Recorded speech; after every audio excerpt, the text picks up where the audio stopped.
निर्दिष्ट लोगों को उसमें मेंबर बना करके, उसका चेयरमैन बना करके डीएम को इस प्रकार से जो है चलाया जा रहा था। उसकी मुक्ति के लिए यहाँ पर जो है बौद्ध भिक्षुओं ने और बौद्ध के अनुयायियों ने, भगवान बुद्ध के अनुयायियों ने ये मूवमेंट यहाँ पे चालू किया था। और यहाँ पर जानकारी मिली अभी कुछ दिन पहले कि जो मूवमेंट है, जो अपना आंदोलन है, उसको स्थगित कर दिया गया था किसी कारणों से। और इसको हमको जानने के लिए मेरे पास में सभी जगह से लोगों की कॉल आई कि जयप्रकाश जी आप इसको जा करके देखिए। तो उसी को ध्यान में रखते हुए अभी हम लोग जो है और साथियों से मिल करके भी आए हैं। बाकी इधर जो है काफ़ी भिक्षु संघ इधर यहाँ पर जो है बैठे हुए हैं।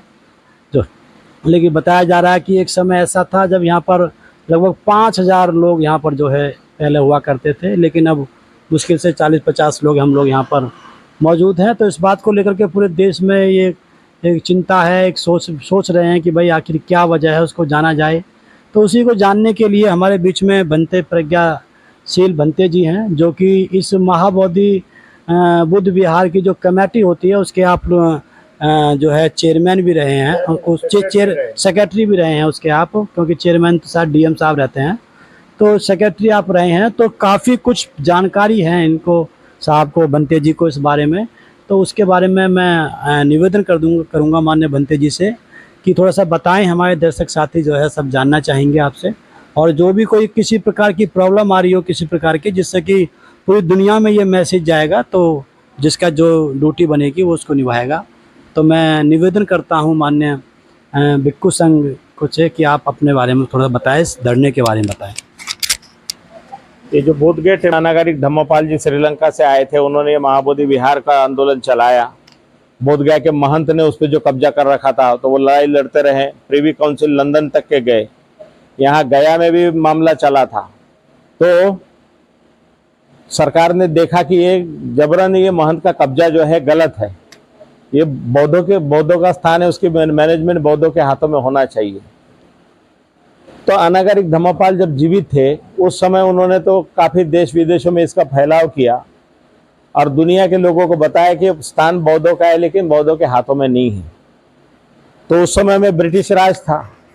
ब्रिटिश राज रहते समय गांधी जी ने यहाँ पर 1922 में राष्ट्रीय अधिवेशन में अनागारिक धम्मपाल और उनके समय में राहुल सांकृत्यायन जी ने वगैरह मांग की गांधी जी के सामने। तो गांधी जी ने कहा कि पहले देश को आज़ादी मिल जाने दो, देश की आज़ादी मिल जाने के बाद बौद्धों का स्थान हम बौद्धों को सौंप देंगे। तो वो जो मांग है अभी तक पूरी नहीं हुई है, बौद्धों का स्थान बौद्धों को सौंपा नहीं है।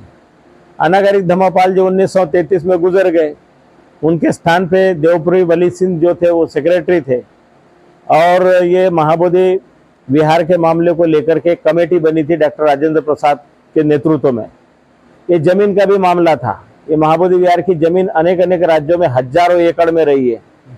तो क्या हुआ कि ये हिंदू, उस समय में बौद्धों की संख्या भारत में नहीं है, तो गिने चुने लोग थे, तो काम चलाने के लिए कमेटी बनाई, बोध गया टेम्पल एक्ट 1949, जिसमें कि मेजोरिटी जो है माने जिलाधिकारी जो गया होगा वो यहाँ का पदेन अध्यक्ष होगा, वो हिंदू होगा, और 4 हिंदू उसमें रखे, बौद्ध 4 रख दिए। तो वो कमेटी जो है 1953 में फंक्शन में आई और ये काम चलते रहा। अभी भारत में 100 साल पूरे होने पर भंते आर्य नागार्जुन सुरेश ससाई जी ने नागपुर से इस मूवमेंट को खड़ा किया, क्योंकि ये मूवमेंट खड़ा होने के पहले नागपुर से कुछ लोग आए हुए थे बुद्ध गया में। तो महाबोधि विहार में भंते सागत बोधि नाम के एक भंते थे, दूसरे और एक भंते संरक्षित नाम के भंते थे। 2 कुछ लोगों के साथ आए। आने के बाद में महाबोधि विहार में उस शिवलिंग के नाम पर पंडित घंटी बजा रहा था, तो झगड़ा हुआ। बगल के कमरे में जो बुद्ध की मूर्तियां हैं अलग अलग इसमें, तो उनके कपड़े जो थे वो कपड़े हटा के देखे तो बुद्ध की मूर्तियों को 5 पांडव बता रहे थे। तो हाथापाई की, वो लोगों ने मारपीट किया नागपुर के लोगों के साथ। तो उस समय महाबोधि विहार के गर्भगृह में एक पीतल का गेट लगाया गया। उस समय में कलेक्टर राजबाला वर्मा में नहीं आने दिया जाए, ये तो अपमान की बात है। तो ये दादर चैत्य भूमि से एक बहुत बड़ी यात्रा निकाल करके बोट क्लब वगैरह होते हुए 91-92 के बीच में भंते सुरेश ससाई जी यहाँ लेके आए थे आंदोलन को। बाद में फिर ये टप्पा चलते रहे बारी बारी से। 1900 1993 में मैं स्वयं यहाँ पर एक स्टूडेंट के रूप में आया था नागपुर से यूनिवर्सिटी में PhD कर रहा था, तब स्टूडेंट के रूप में आया। यहाँ से जाने के बाद भंते बना, तब से मैं वो आंदोलन में 1993 में शामिल हूँ।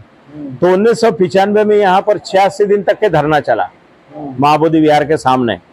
तो 86 दिन के धरने पर क्या हुआ कि लालू जी उस समय में मुख्यमंत्री थे, उन्होंने कहा कि ऐसे करते हैं कि तुम इसको चला के दिखाओ। तो 4 बड़े हमारे गुरुओं को मेंबर बनाए, भंते ज्ञानेश्वर जी कुशीनगर वाले, भंते आर्यनागर सुरेश ससाई नागपुर वाले, आगरा वाले हमारे भंते आनंद महाथेरो, और कुकरगांव जालौन के जो कुकरगांव जालौन के आनंद देव भंते जो सबसे उम्र में ज्यादा थे, 4 मेंबर बने।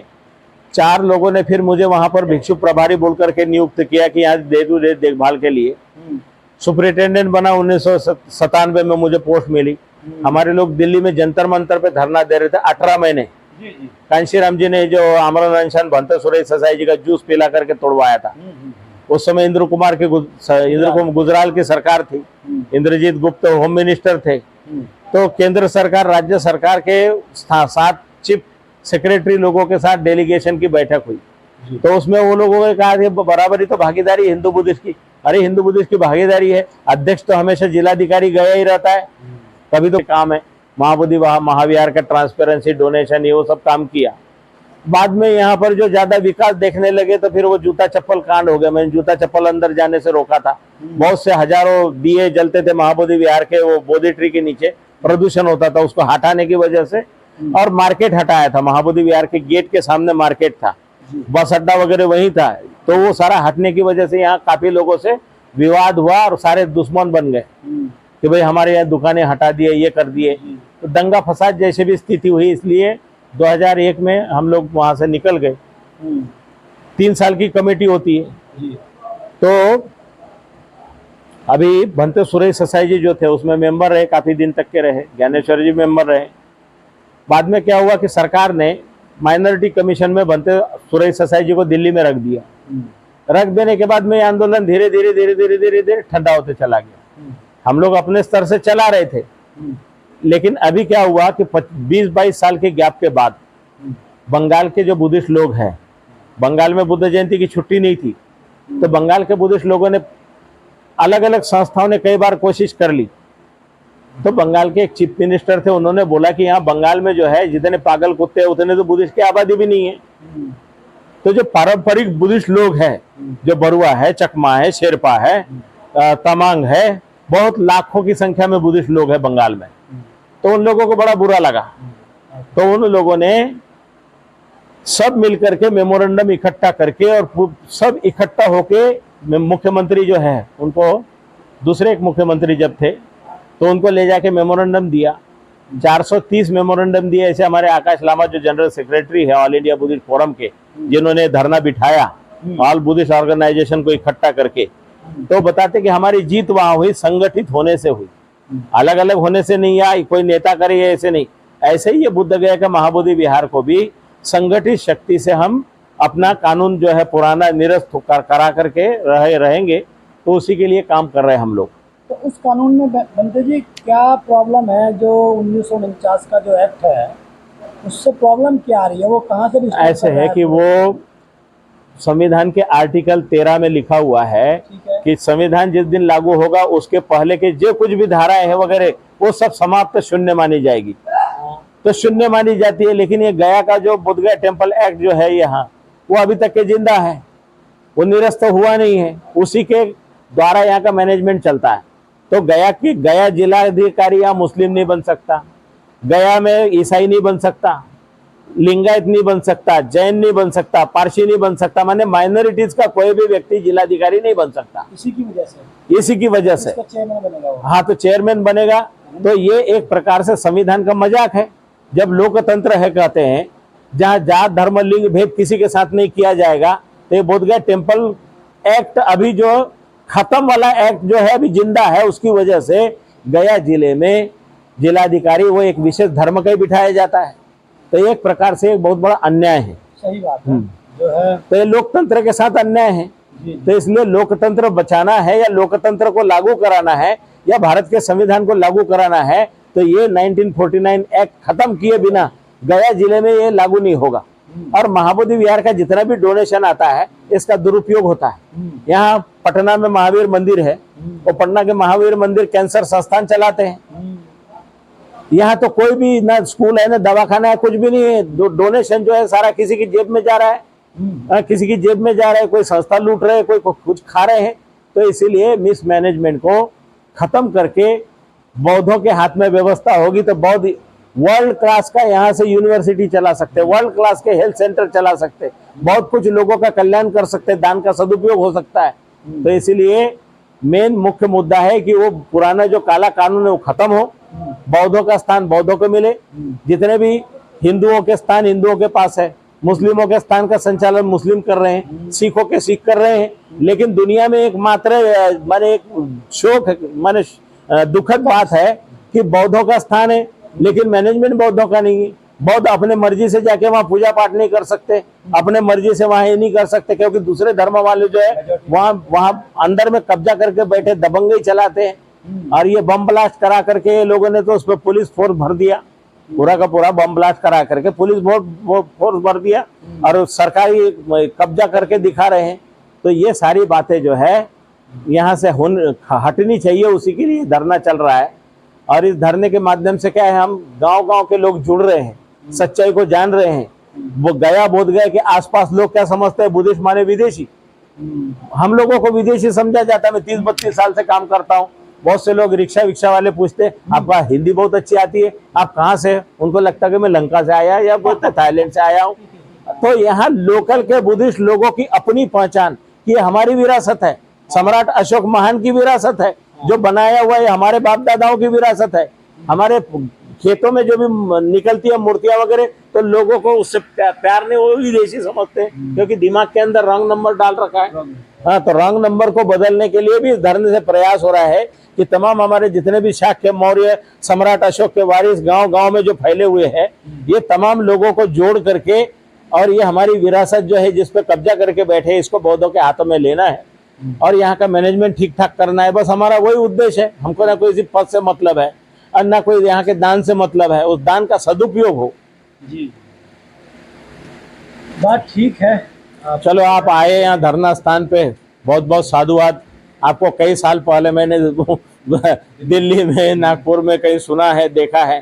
हाँ, और अभी जो है ये निगमा मोनास्ट्री में हम लोगों का धरना कंटिन्यू है, खत्म नहीं हुआ है, पोस्टपोन भी नहीं हुआ। पोस्टपोन वर्ड क्यों यूज किया गया था? नहीं, उस समय में जो था ना सीज फायर हुआ, माने भारत पाकिस्तान का युद्ध चल रहा है, और ऐसे समय में बोला कि आईपीएल खत्म हो गया, वक्फ बोर्ड की मीटिंगें खत्म हो गई, धरने खत्म हो गए, इसलिए देश हित में हम ऐसे करते कि संख्या कम करते हैं, धरना खत्म नहीं करेंगे, संख्या कम करेंगे।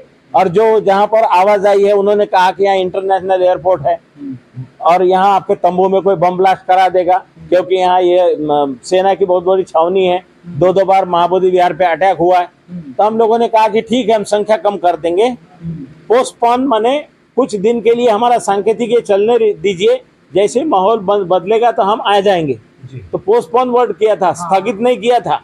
लेकिन कुछ लोगों ने स्थगित की भाषा बोल करके पोस्टपोन तो स्थगित क्यों बोलते हैं इंग्लिश में, आगे बढ़ाने की। हाँ, तो वो तो उसी दिन बात हुई, लेकिन थोड़ी देर के बाद मालूम हुआ सीज फायर हो गया, तो हमारा कंटिन्यू चल रहा है।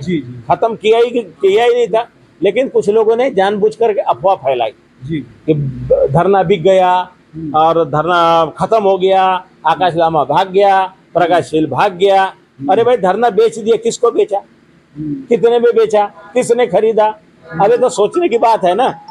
अफवाह फैलाने वालों के लिए क्या है, अफवाह फैलाए और चले गए जो आए थे अफवाह फैलाने।